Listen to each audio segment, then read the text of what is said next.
Hi, I'm Teresa Lisum, coming to you with my amazing guest co-host, Stacy Mulligan, and we're evolving women. I'm evolving, you're evolving, we're all evolving, and we're here to evolve together. And our mission is to infuse the world with uplifting messages, new, fresh perspectives, empowering tools, lots of resources, from wellness ideas to mindset shifts to self-belief strategies and everything in between. We're dedicated to being just a reservoir of inspiration for you. So please join us and consider this your official permission to embrace your best life and thrive and evolve with us. So welcome, everybody. So welcome to Evolving Women. Again, my beautiful and amazing guest co-host is Stacy Mulligan. So welcome, Stacy. We're so glad you're here. Thank you. I love And this I already. and I do want to share with our listeners that we are both coaches. We love helping people transform their lives and learn more about themselves, get more insights that helps them create a better life for themselves or to really thrive in their life. And so we wanted to kind of see what our commonalities were with our two different tools and programs that we like to coach people with. So we're just going to talk amongst ourselves and you guys are allowed to listen in. That So, sounds accurate. so Stacy, you are a disc trainer, then that is DISC, and I am a strengths, which I like to call them superpowers, coach. So I coach people on tapping into their superpowers. So in terms of your disc coaching and training, can you just share a real quick overview of that type of tool that you have? Yes, so DISC has been around for a long, long time. It is basically a personality styles test, and then you get a report. Back in the day when I took it the first time, about 20 years ago, I got a little dot on a piece of paper and it said, here's where you are on the graph. But since they have evolved, and my DISC reports actually come from the John Maxwell program, so he's all about leadership and growth. So the report is 30 pages long. Wow. Yeah, so it's a little different As opposed to a dot. as opposed to You the went dot from a on the piece dot to of a paper. 30 page. I'm like, oh, here. I was like, oh, that's a lot more to look at and read and discover. So, yeah. So what kind of things does the disc bring to the surface or shine a light on? Yes. So it definitely shines a light on your predominant, let's say, behaviors. Really, it's about behavior rather than personality. It's how you're coming to the table, how you go anywhere. And it does bring out your strengths. It absolutely will show you, you're outgoing, you're not afraid to talk to people. These are your traits, but maybe you're not so good at detailing. And so it does show you Mhm. both your strengths and your weaknesses in your instinctual state. It also does show you those things in how you portray yourself in public because that's how you think you're supposed to be. And so Mhm. that's another interesting way. It shows you how you're adapting to what you think social, Mhm. things ask you for. So, but Mhm. yeah, definitely strengths and weaknesses, and in more of the leadership realm, like I said, because it's the Maxwell DISC method, it leans a lot into growth and business and things like that. So, Mhm. So can people take their disc report or insights and apply them into their personal lives as well? oh yeah, I think Mhm. that's what actually happens is people decide, hey, I'm an entrepreneur or I'm a business owner or I'm a corporation. Let's take this test. And then what happens is the first thing they use it for is their personal life. They use it against their spouse, against Yeah, their yeah. kids. They go, oh, I have these great things now, these Mm. tools. I'm going to use this on you. And I feel like they definitely use it more in the personal world Mhm. first, but it obviously goes into the business world, and it just becomes who you are once you've figured out how you're wired, and then how to Mhm. identify other people, because that's really the Mhm. key, right? It's identifying other people's behaviors so you can adapt, mirror Right, right. match. Yeah. Um, and I love that you said people use it personally first. And I think business and personal overlap and intertwine and interweave. They're not like two separate No. compartmentalized ways of showing up in life. Although I did that for a long time in my teaching career. I had two ways of being, my Mhm. personal way of being and my when I was on in my role as a teacher. And it was not till the very end that they started to merge together. Yeah. And that was probably the wrong way to approach it. But at that point in time, that's Right. all I knew and how I should be this way. And Correct. that You was were adjusting to what you thought exactly, was exactly. expected of you. Hmm. Yeah. But now, things have come more together. I remember when I first allowed people to kind of get a sneak peek in my job as to how I was and who I was. It was kind of scary. It was like being Yeah. very vulnerable to Mhm. them. They only knew me a certain way. Um, Right. but yeah, I think we're that's all guilty of that. yeah. Women, So, especially, oh, for sure. we Because put we're up we that front that yeah, exactly. here's in my world, here's perfect Stacy. Mm-hmm. Mm-hmm. Oh, here I am, and nothing's wrong, and Yeah. everything's Yeah. good, and this is so easy for me, and everything Mhm, just is not, no, not really. mhm. And I have to admit, I used to be very intimidated by certain types of people. Maybe somebody who I thought was very successful in the Right. business world or whatever, and whatever role I had put them on a pedestal. Hmm. I know when I was in a networking group, in-person networking group, I had put these ladies on a pedestal. I thought they were so much better than me. And they, so they Right. intimidated me.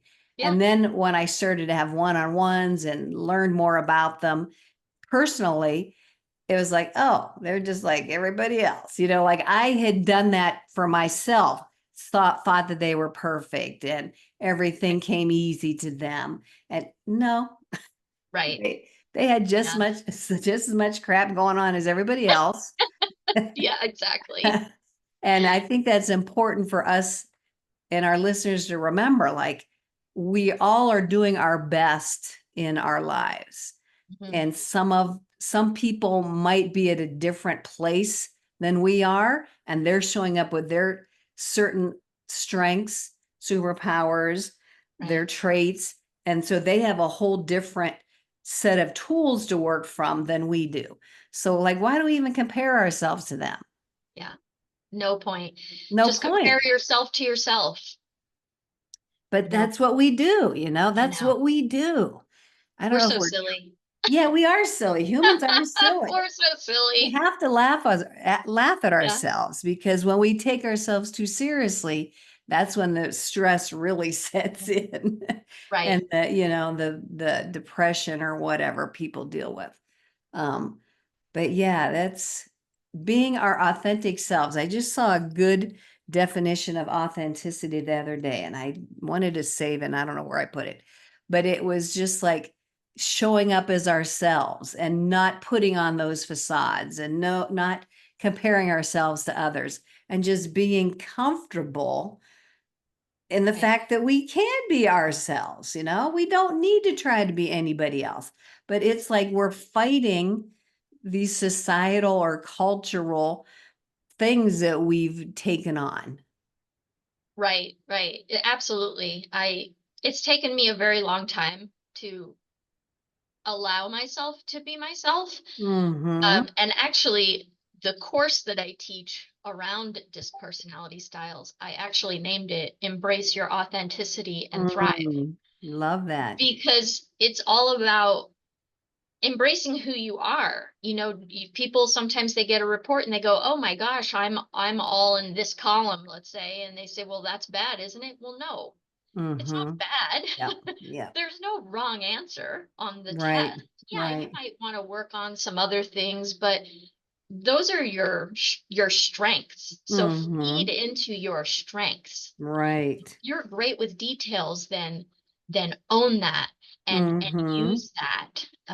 But we tend to, think, oh, I'm too much of this, so that can't be good. Yes. Yes, that's Yes. Yes. great. Yes. Just be sure you can still, talk to people. Mm-hmm. I mean, there are skills involved Right. that can be learned, but you're right. Just, I love when you said allowing myself to be myself, Mhm. allowing yourself to be yourself. But we have to remember if we're allowing ourselves to be ourselves, then yes, we have to allow everybody else to be themselves Yeah. and Well, plenty of understand. people have no problem with that. But I think that in business, or at least I was taught that even when you're struggling, everything's okay.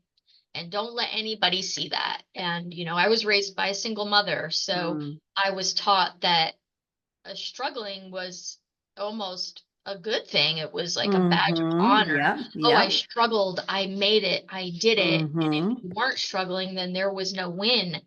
And, I don't want that anymore. I Right. don't need to do that anymore. And, it can be easier. And I think we have to just let go of all of that stuff that we saw, that we Yeah. heard, that Yep. we told ourselves. Really, Yes. it's like you said, you told yourself these other people are better, Mm-hmm. and that, Mm-hmm. you're intimidated. Yeah. They didn't say that to you. They weren't Correct. mean girls. Correct. Exactly right. And we Um, have to stop listening to that yes. wretched voice in there that tells us that, that's not good enough, and you can't show up like that, because what will Mm-hmm. people think? And I've thought about this before. We go through life, we're indoctrinated as a kid, and like I said, the comparison, and we should be a certain way.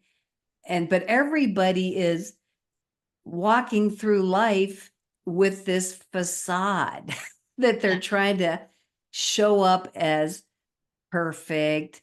I Mhm. got it all together, you know, everything's great. And, but Right. yet, so if we're all walking around with this facade, then what? Yeah, Like, that's just stupid. We all I know know. we're doing that. So why don't we just let them go and be ourselves? I Let's do that. That's enough of that. We're putting Yeah. our foot down. Yeah, yeah, for sure. We give everybody permission to be themselves. And Yeah. it does take some courage, I think. Unless you're a jerk, then don't be yourself. Cover that up. That is true. Well, or at If least you're mean.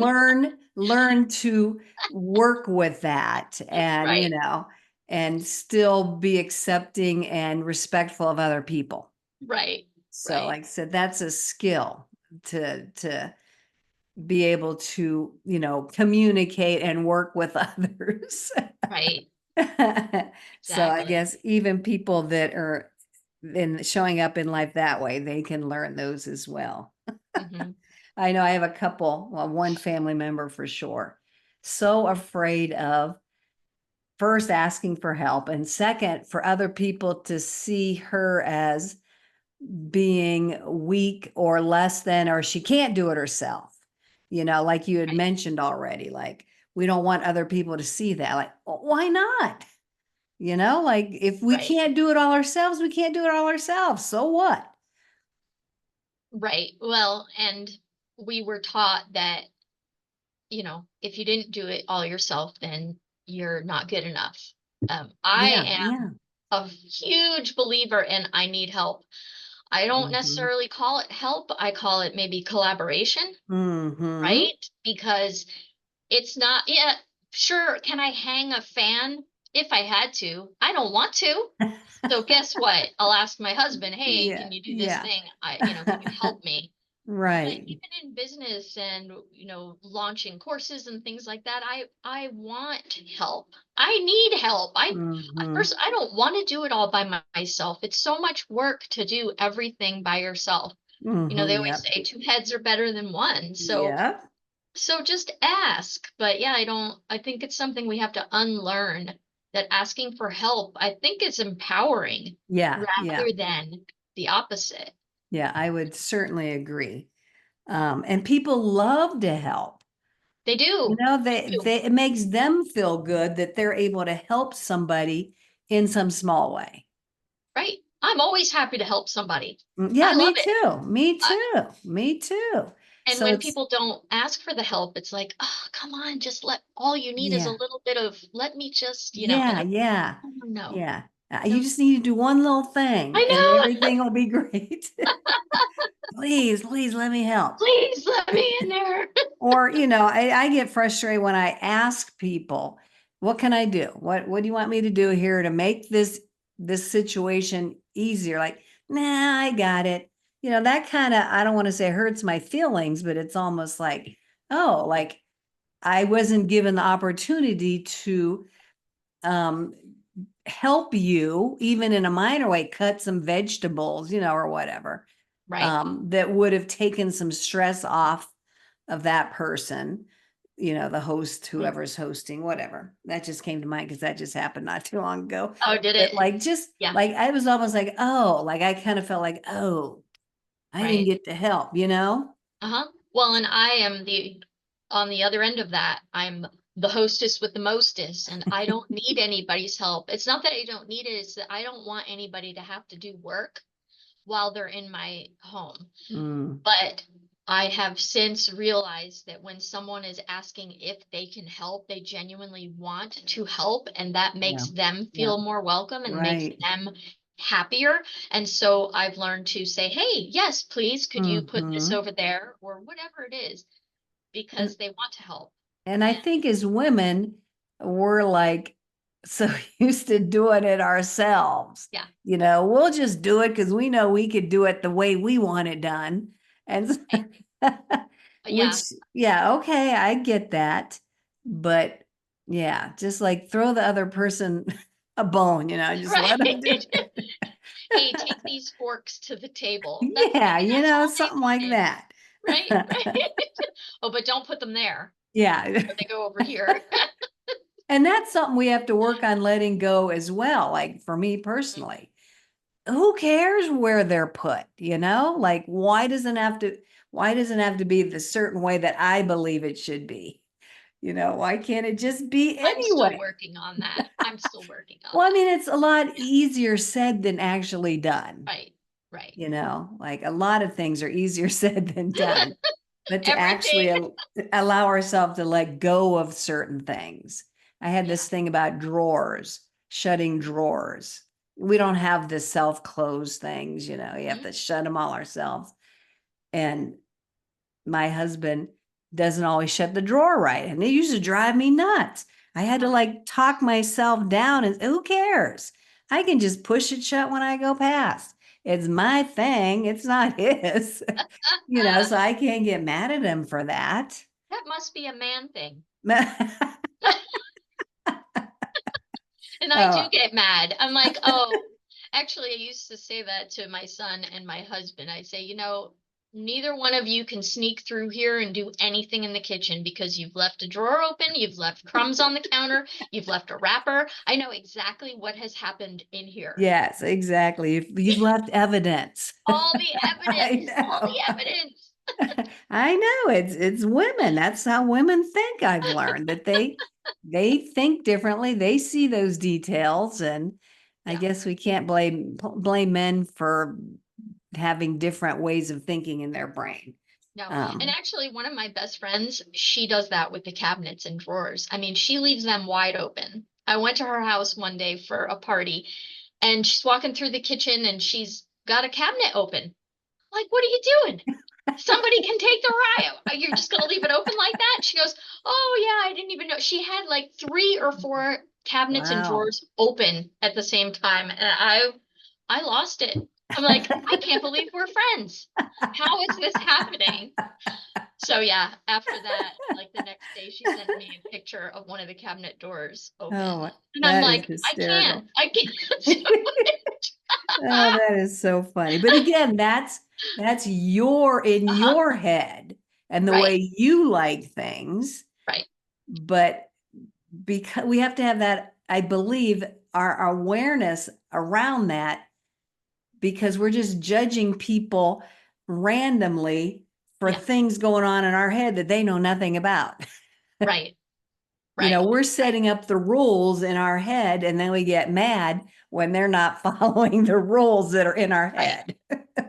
Right. Well, and that circles back to the personality styles or the strengths test, where when you are strong in one area, you see those, Yes. we'll call them weaknesses, even though they're not, but you Yeah. see the Yeah. opposite, let's call it the opposite in someone else, and you're like, oh, why is that person doing that? Why are they Hmm. talking to me that way? Or how come they're not talking to me? Yeah. And it's always because, our framework is only how we're built and how we're wired. So Hmm. when we're always comparing everyone else's world to our world, Yeah. Yeah. and yeah. And we don't have any business doing that. No, we don't. No, we don't. No, we don't. But I know, knowing and understanding the whole strengths concept and knowing my strengths and knowing that, like you said, we operate with our own lineup of innate characteristics or way of showing up in the world, and everybody else is as well. And so I've kind of learned to appreciate that. Okay, so I'm a relationship builder. They're not, and that's okay.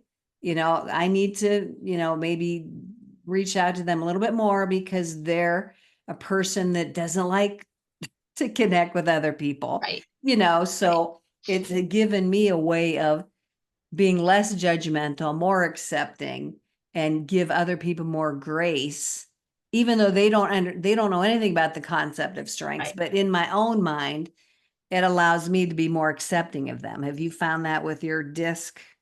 Yes, actually, what I've found is that instead of like that, I have to be more accepting of them. I am realizing that they're not against me, that they don't Mm, not like me. Because you were just saying if someone is not as outgoing and they don't want to talk, for me and my personality style, I'm very outgoing. And if someone isn't reciprocating, then I think, oh, well, something's wrong. They don't like me. What did I say? yeah, What did I yeah, do? How did I yeah. upset them? But meanwhile, they just want to sit at their desk and be left alone. And it has Yeah. nothing to do with me. Right, So it's exactly. it's helped me tremendously feel less rejected, Mm-hmm. Mm-hmm. and especially in sales. In Yeah. sales, when people do not respond, I don't Mm-hmm. feel they're rejecting me. Now they're just rejecting the product, the Yeah. service, Yeah. whatever it is. Mm-hmm. But it definitely helps me understand people better and know how to change the way I'm presenting to accommodate the person, to give them what they Mm-hmm. actually need. Do Mm-hmm. they actually need details? Do they actually need it short and sweet? Do they need more talk about relationships and family first? Is that Mm-hmm. what it's all about for them? So it allows me to resonate more with people and tone down some of my social butterflyness. I just made that up. I don't know if I social love it. I butterflyness is a love it. word, but I but think it's now we're gonna great. have to hashtag social butterflyness. I love it. Yeah. Oh my gosh. Yeah, I've enjoyed our conversation immensely. And you said something I wanted to bring up, but it has left my brain. So we're just going to have to Stay tuned. yeah, stay tuned. But we're going Stay to tuned. wrap up this particular conversation. And Okay. Stacy, how can people get a hold of you if they're interested in checking out the DISC assessment? Yes, so all of that is on my website. It is thestacymulligan.com, and we'll spell that out for people who want to put an E in my name where there isn't an E. And you'll have that down in the description. But yeah, everything's on my website. They can read all about the disc test, figure out why they might want it, figure out why they don't want it. Hmm. Yeah. Yeah. All right. Thank you so much. We so appreciate you being here and giving us a You. little insight into you and your process, your tool. But I love that, the Stacy Mulligan, the. I know it's the Stacy Mulligan, but when I say it like that, then maybe people think it's, the THEE. Well, that's So right. it's I like can say it either way. the, You say tomato, I I say know, tomato, but I just love like, the, because you are the one and only. that's right. That Yeah. is so bold. I love it, love it, love it. So go check out the stacymulligan.com if you want to connect with her. And thank you so much, Stacy. This has been a delightful conversation. Appreciate you being Thank you. here. And if you ladies and gentlemen who are listening, if you like this, please share this episode with other people who might benefit from it. And feel free to subscribe, join, all that stuff that I'm supposed to say at the end. Mhm. Okay, thanks All right. everybody. Bye-bye. Bye.